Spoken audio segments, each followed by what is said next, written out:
Good morning, Santa Clarita. You're listening to your hometown station, AM 1220 KHTS. I am attorney Wade Skalski, and this is Wade Beyond the Courtroom. Today, before we get going, we're going to learn, can Facebook posts throw you in jail? But before that, Mike Dowler's on the board. Mike, how are you? I'm doing well. Good, good. How was your week? So far, so good. And yours? Mine was good. You know, usually we do a Wade's Week in Review or Wade's Week in Retrospect, but nothing really exciting happened this week. But when did we start that segment? Oh, I just do it. I mean, you're on your way to the station today? You're taking a nap every time I do it in the beginning of the show. So I do it, maybe every 3 shows. But, anything happened exciting for you this last week? Same old stuff. Things are just kind of, rolling right along. I find as I get older that not being exciting is good.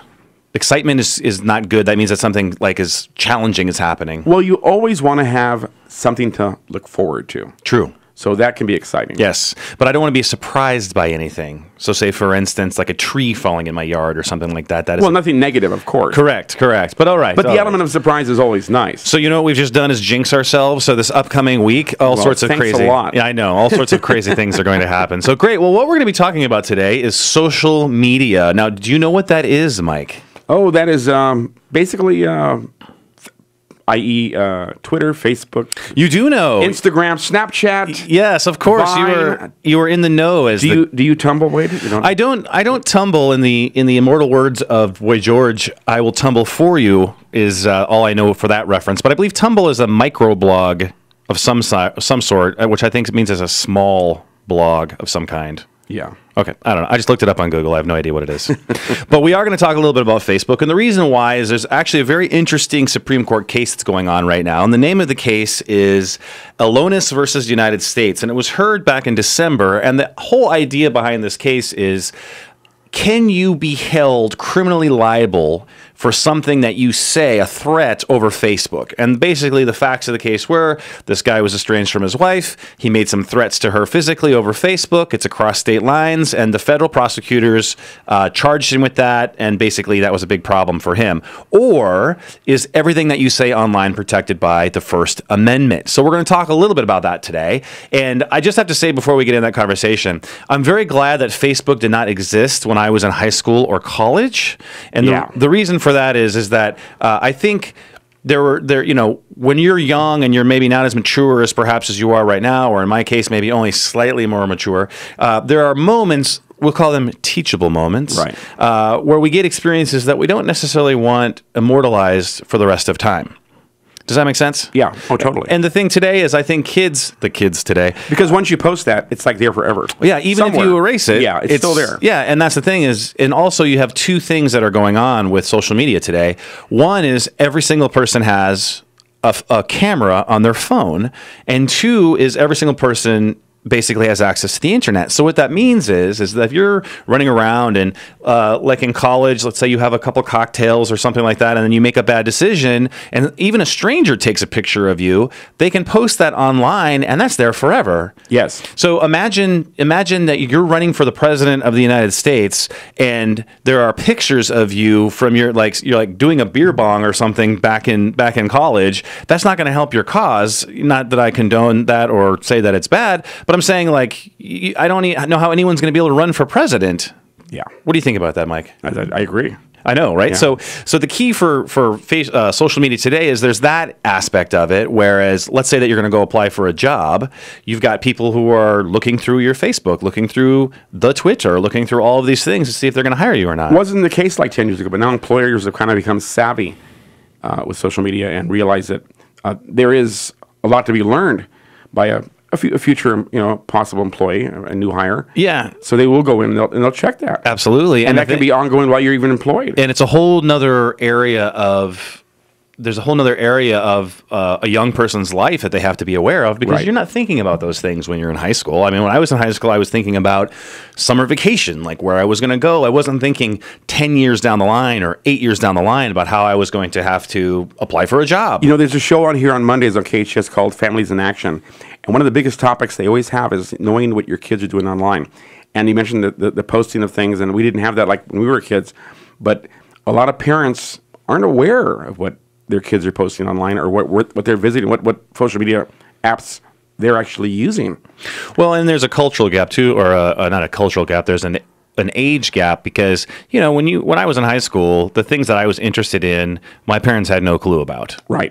And so I'm not that old. I'm not like I'm 100 years old or anything like that. But whatever the kids are interested in today, it doesn't really interest me because it's just an age gap. So not only is they may be posting, I can maybe be able to look at something and there may be some slang or there may be some, some cultural references that to me seem totally innocuous, but to the kids in the know, basically they're talking a whole different language. And so the reason why that's important to what we're talking about today is how legally can that impact you and your future? What if you are joking around with a friend in a slang language or a common language of amongst your buddies, and you make it seems to be a threat to them, but it's not. What happens if someone gets mad at you and says, "Hey, what about this to the authorities?" Can you be charged with a crime for something like that? Right. And then you have all these issues about not only can you be charged with a crime, but there's all these collateral issues like, hey, can I be expelled from school? What else can happen? And we're going to talk about things when we come back. Those things when we come back from the break. You're listening to Santa Clarita's hometown station, AM 1220 KHTS. I am attorney Wade Skalski, and this is Wade Beyond the Courtroom. Wade, are you actually posting right now on? Oh, I'm sorry. I'm on the Twitter. I'm sorry. Welcome back, Santa Clarita. This is your hometown station, AM 1220. So you do tweet. I do tweet, actually. It's if you wish to follow me, it's at Wade Skalski. So I'm experimenting with the Twitter. And what we're talking about today is social media and how it can get you basically into trouble. Now, look, there are all sorts of positive things about social media. If you're on Facebook, everybody loves to see the cat video or, all these videos now of wild animals being reunited with humans that brought them up. And it's like a tearjerker. I almost can't handle it. Have you seen some of those? Yeah, those and the serviceman that comes home to his family. Those are great. Yeah, of course. Like there's these moments of life that are caught on video now that the whole world gets to see that maybe we used to only read about in books. Okay? Exactly. And so that is outstanding. That's a positive of it. I think the sort of the animal rights movement has grown by leaps and bounds because people start to talk about we want responsible farming and responsible food. Sure. And there are all these social and newsworthy and legal issues that can be distributed immediately to everyone. Oh, yeah. Or there can be news events that everyone can see literally almost as they're happening. And for the most part, if you're familiar with the apps you use on social media, you've got control over who sees that and what you want to post. Yeah, and I know I seriously sound like an old fogey, and I'm not that old, but technology-wise, I might as well have lived in the 1500s, I might as well be referring to myself as Wade, son of Dwayne, and speaking in that language, because when I remember in high school, when we would go to write a report, I would go to some place called the library, and at this library, they had something called a card catalog, and I had a class on the Dewey Decimal System. Now, I just violated a personal rule of mine. I did 3 air quotes on radio, which really does not translate for those 3 things. But today, you can do a hashtag on Twitter and find out what's trending, and there will be people posting articles, pictures of any event live as it happens anywhere in the world. Yeah. That's amazing. The flip side of that, though, is that we're instantly connected to people also that maybe we can't get away from people that we don't want to be connected to. Right. A prime example is this case that we're talking about, the Supreme Court case, this Alonis case, where he had sent these threats to his wife, but the way that he had done it was he just quoted these rap lyrics or the song lyrics that were of a violent song or something like that. And the question was then, okay, is this a real threat to his wife, or is this something that is just protected under the First Amendment? Yeah, can we actually say anything we want to say? Well, are we allowed to do that? No, it's the classic example of in law school they always say not all speech is protected. So for example, you can't run into a crowded theater and scream the word fire. Of course. Okay, you can't do that. That's all sorts of issues. You can't incite a riot, things like that. So not all speech is protected. But in this instance, number one, I think we can all agree that this guy threatening his wife in any fashion is being a total jerk. That's not what we're talking about. We're talking about more of these protections are important because how do they impact normal people? Like I said before, let's say that you and I are friends, we start tweeting back and forth or sending messages back and forth, and then we have a falling out one day, and something that we're just joking around about, you take to the authorities, and all of a sudden I'm in trouble. The proverbial crossing the line. so to Right. speak. Yeah, exactly. Exactly. And it's really, the Supreme Court hasn't ruled on this case yet, but I'm going to take a guess that the Supreme Court actually is probably going to say that you can't do that and that it's okay. And the reason is because there are all these instances. Think of like the cyberbullying, for example. Those stories that we hear are terrible, and of young people being bullied, cyberbullied for any number of reasons. And it's adults as well. Yeah, exactly. And then someone goes out and they commit suicide. Well, that's a horrible, horrible thing. And everyone starts to argue, hey, you can't really draw a causation between this, on Facebook and what happened. But I would argue this is that, look, even if there's a threshold that a person crosses and then something bad happens, and I'm not a mental health expert, but I think we can all agree that if we can take away any small percentage of negativity in this issue that's controllable, relentless online bullying should not be accepted. And there are consequences to that now, and that there's a bunch of whole theory of law or field of law that's being developed to protect that. Not only on the criminal side, the trend is more towards that being criminalized, meaning that more people are being charged, but also on the consequences on the school side, meaning people are getting expelled and those types of things. Now, for me, it's I kind of come more on. I think we should attack those things more on the school side, on the expel side versus the criminal side, because again, you start getting in all these issues of, well, someone's 12 years old, we're treating them as adults in these situations, and so it's very, very complicated. Right. But I think the whole thing, I think we can start to adopt some rules for social media that can help keep us out of trouble. Like one that I always think of is, if you can't say this in front of your parents, don't put it on social media. Yeah. That's like a rule number one. I can say almost anything in front of my parents, so that really doesn't help me, because my parents don't listen to anything that I have to say. But typically, that's a way to think about it. Now, because I think you and I were talking again about employers are getting much more savvy with regards to checking people out on the on the internet, on Twitter, on Tumblr, and all those things.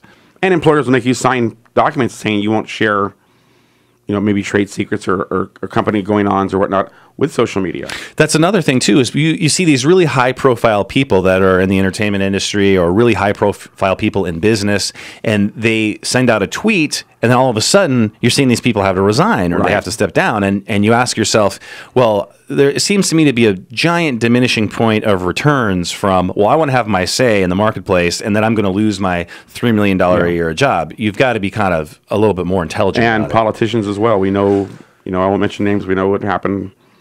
Are you referring to a Minneapolis airport restroom story from a few years ago? Other people, and again, you post that.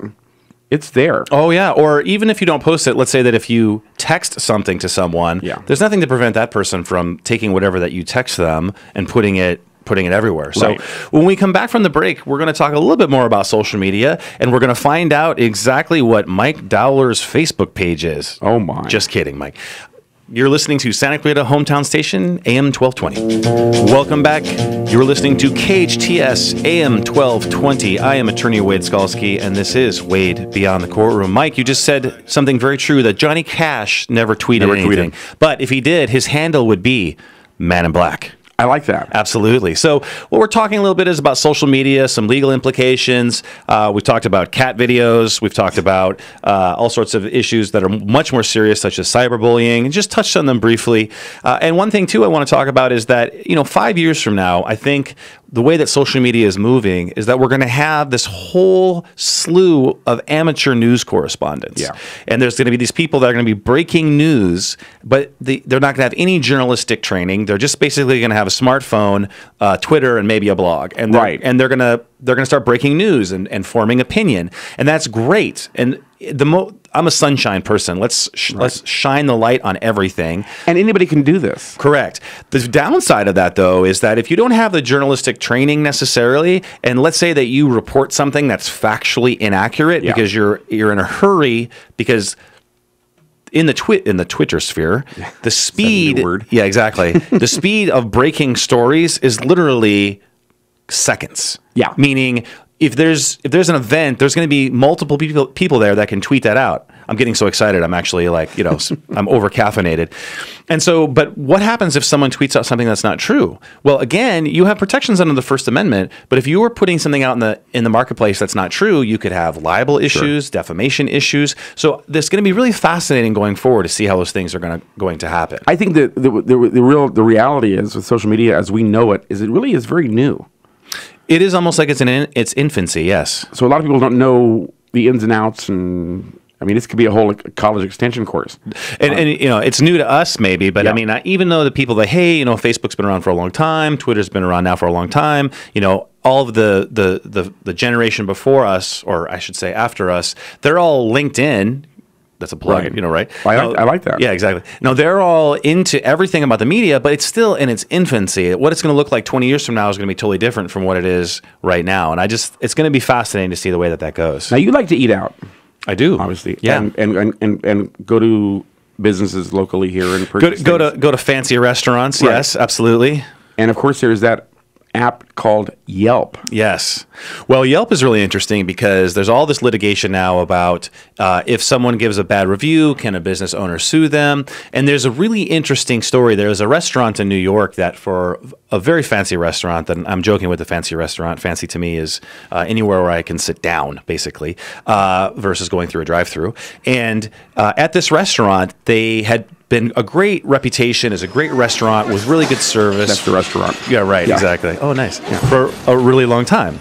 Okay. Yeah. And so suddenly they started getting all these bad reviews about how long everything was taking. They're like, it's taking so long for the food, the service is terrible. And the restaurant was like, hey, why is this happening? So what they did is they actually had surveillance video from inside the restaurant for like the last 10 years. And they hired a firm to take a look at it. And the firm looked at it, and it was fascinating what they found. What they found is that as the years progressed and everyone started to get a smartphone, people would come in, right? They'd be given menus, but they wouldn't even pick up the menu. They'd be taking pictures of each other. They'd be messing around on their phones. So right before the meal even started, there was 3 or 4 minutes of them just messing around, right? Then the food would come, and then they would be taking pictures of the food before they'd eat it, and they'd be asking servers to take pictures of them and the food. And what happened is that because of this technology change, the service was just as fast. The food was coming out just as fast, but all the people wanting to tweet things and like do an instant review was slowing everything down. Right. So,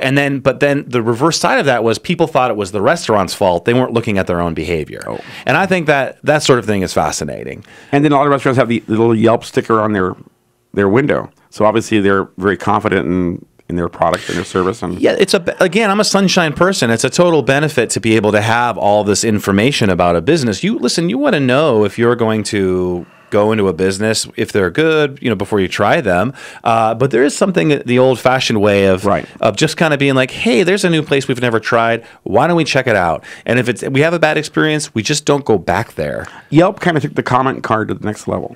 Absolutely. It's like the comment card on steroids, really. And if I'm going to travel to pick a city, Chicago, which I've never been to, which is on my list, I can look up restaurants before I even go there and pick the restaurants I'm going to go to. Now, when you're on Facebook, do you check in on places? No, not really. Okay. I don't really want people to know where I am. Okay. Oh, okay. You know what I'm saying? So you're not at KHTS right now. You're right. Exactly. Yeah. Well, there's actually people live tweeting the show outside. We're so famous. I have checked in on Facebook at restaurants locally. I won't say which ones because I don't like them. Mm-hmm. And got responses back. That place is terrible. Oh, what were you thinking? And that's the thing. And here's what other people don't understand is that there may be a consensus of people that think one thing about a restaurant that I love and other people don't like, and I don't know why. Yeah. And that's the other thing, too, is like, look, people, not to sound like, this is where I start to do my famous, get off my lawn. That's when, like, there's an old man creeping into me. Do you know what I'm saying? But what I like to tell people is, like, look, it's like, let's take a day out of the month, just one day out of the month.